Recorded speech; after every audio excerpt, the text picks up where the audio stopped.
It's just sad, isn't it? It's just a sad situation. I don't really enjoy talking about these sorts of situations because I don't feel like I'm in a position where I should be saying much about it. Obviously, the players have had their say today. Obviously, they've had that letter sent to the board at the club. I think they're in a better position to say how they feel than I am, but here I am just giving you my thoughts of today's news, I guess. Just another bit of news in the long line of crap stuff that's happened this year. Probably the worst year in the club's history in terms of stuff that's happened, stuff that's got out to the media. And it's just sad. It's just sad that we've come to this. We used to be a team that was well run, had people who really wanted the women's team to do well as an independent entity. Obviously, the club have been going since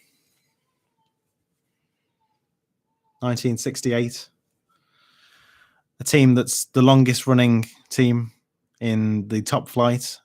And we all haven't always obviously been in the top flight, but for many years now we have, especially since the WSL started. And it's just sad that we've got to the situation where we are, obviously. And I did record a video of this just before I went live on this, but for some reason I have had my mic muted, so that was 6.5 minutes of me talking that no one's ever going to see. So, but yeah, I'll try and remember everything I've covered over that. Obviously, the players have had to put up with a lot of crap over the past few years. Ever since we had a situation where Mark left, they've made a decision where they brought in the wrong manager. The players obviously felt that they didn't get the coaching that they needed, everything they wanted then, and players decided to leave. It was in their right to. And then obviously this season, we've had a manager come in 4 weeks before the start of the season and has managed to do miracles. Everyone had us pegged as the team to get relegated at the start of the season. With the saga over who was going to be manager of the club going into this season, we managed to get one of the best coaches out there who was available, and she's done a fantastic job, Carla Ward. She's managed to get this team into a position that we can and probably will survive, at least on the field on points. I think we'll get enough to defy relegation, but in the end that could not be enough, and the team could be punished for the mistakes and willful ignorance, I guess, of the board in terms of not being able to support the women's team, not giving them the basics facilities that they needed. When you see the pictures from one of the players who does a vlog, you manage to see that the facilities that they do have for the rehab, it's a porter cabin, no wider than probably about my arm's width between wall to wall, and they're expected to get back to full fitness, ready to play football matches, when the club probably for the men have a dedicated medical facility, at least a medical room. Why can't they stagger and alternate days that the two teams could use the rehab center, just so that the players get the same equality? When it comes down to this, the club a few years ago, I think it's 2 or 3 years ago now, decided to combine the two teams for the player awards. That was all sort of under a umbrella of a one club ethos, and it's just words. It's not something that reflects what is happening at the club. The men's team have better facilities, they get first access, they bring in more money, fine, but you're not in this day and age allowed to just push the women's team to the corner.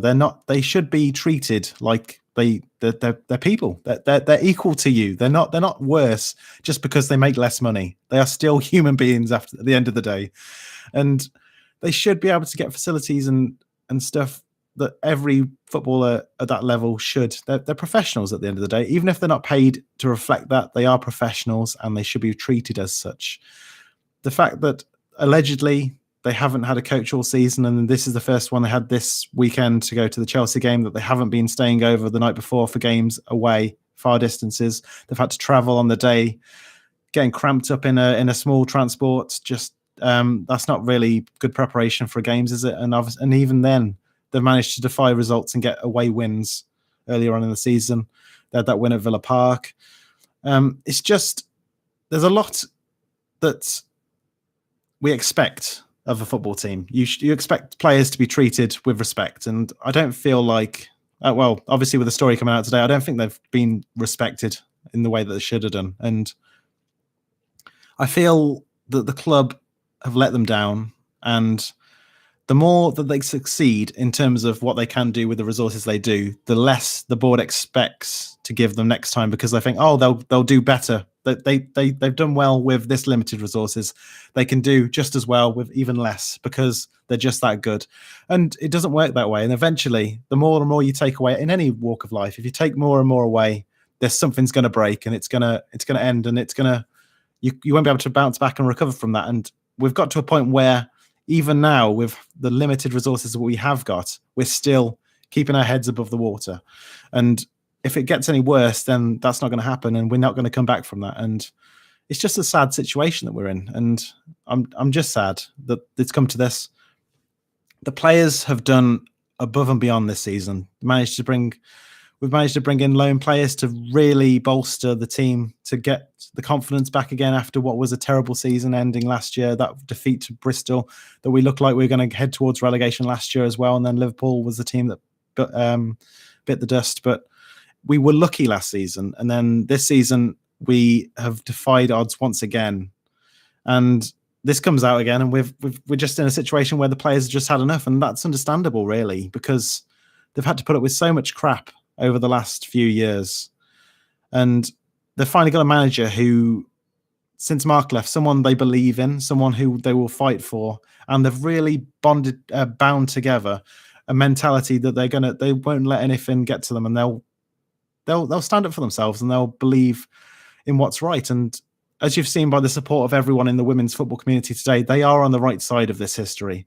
And if the board don't rectify this, then they're going to be even less thought of than they are currently with the men's fans.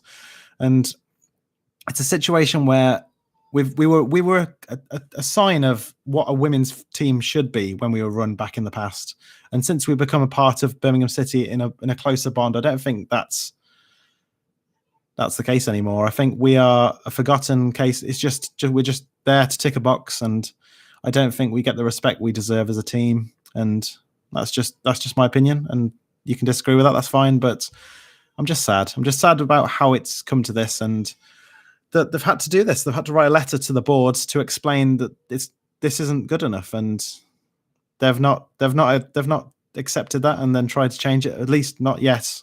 And it just seems like they believe that they're doing enough, and I think that says everything, really. It's just sad. We've got ex-players. We've had a former captain, Keris Harrop, come out today and talk about it, and saying how that's one of the reasons she left the club. For someone who's been there for 20 years, for her to finally say enough is enough, that you just know how bad the club is in the situation now. The women's team, the staff, everyone involved in the women's side of the club have done a fantastic job, and they continue to do so because they're doing so with their hands tied behind their back. And it's just, I know Birmingham City don't have a lot of money, but there should be enough money to give them the basic stuff that they need. If the allegations are true that they're not getting paid minimum wage, then that's what can you say? That's just, it's illegal. it's just not right. If that's true, then it's just, there's no words for that. But the facility stuff, everything, that the travel arrangements, everything that you want to expect from a club isn't there. And we're in a situation where I just want this team to get the respect they deserve, because this team meant something. It meant something to a lot of people. It still means a lot to a lot of fans.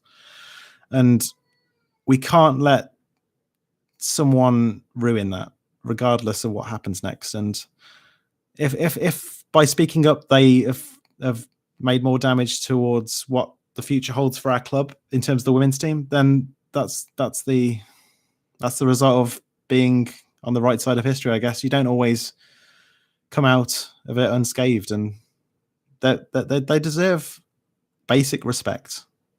And as acting chair of the supporters group, if this breaches any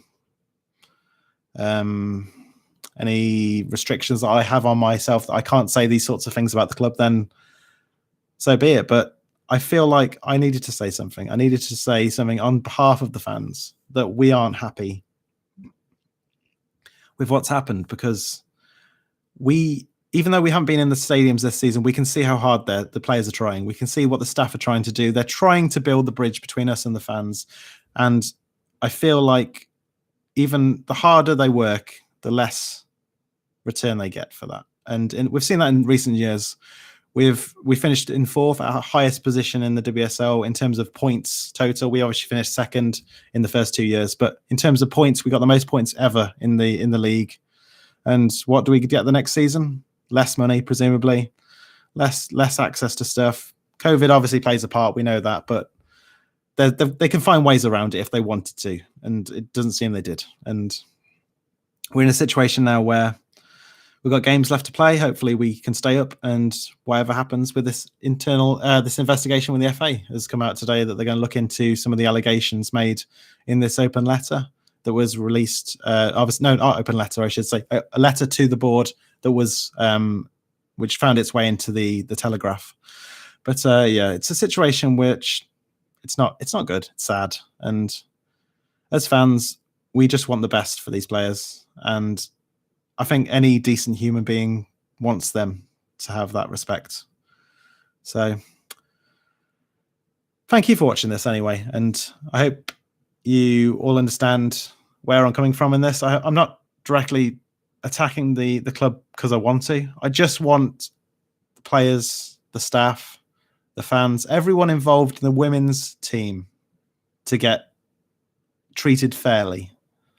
And despite what happens on the field, I don't think it's in our hands now. So thank you for watching. And as always, keep right on.